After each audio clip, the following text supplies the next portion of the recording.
Maurice Morlière est président de la CUMA apicole du Haut-Comminges en Haute-Garonne. La CUMA propose à ses adhérents des camions grues pour faire transhumer les abeilles en fonction des vagues de floraison, mais aussi une chaîne d'extraction de miel. Alors la chaîne d'extraction, c'est une chaîne d'extraction tout d'abord que nous avons quasiment mis au point avec mon fils, puisqu'il y a eu beaucoup de modifications par rapport à la machine d'origine. Et cette machine va nous permettre d'extraire jusqu'à 5 tonnes de miel par jour.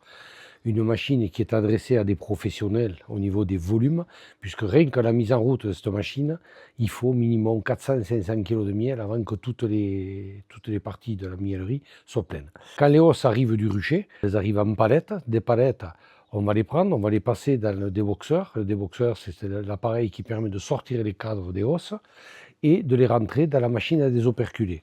Cette machine à désoperculer, elle va ouvrir les alvéoles, elle va couper la cire et les cadres, une fois passés dans cette machine, vont aller sur un convoyeur en attente de rentrer dans l'extracteur. Dans l'extracteur, on va rentrer 64 cadres, c'est-à-dire 8 hausses, et par la force centrifuge, les alvéoles vont se vider.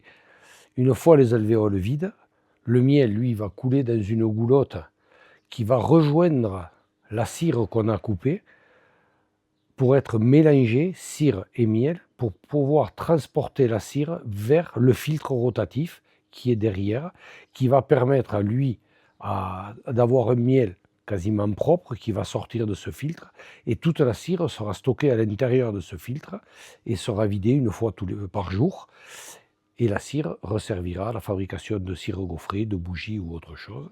Et le miel, lui, ça va dans un bac décanteur. De ce bac décanteur, il ira dans une cuve de stockage qui est une cuve de décantation.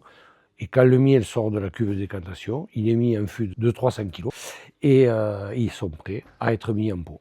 Soit ils seront mis en pot chez nous, soit ils partiront au négoce et ils partiront chez des conditionneurs nationaux ou internationaux. La CUMA apicole du Haut-Comminges a été créée il y a une trentaine d'années et elle compte une dizaine d'adhérents aujourd'hui. Elle fait transhumer leurs ruches de la région de Valencia, en Espagne, Hollande, en passant par les Corbières et la région toulousaine.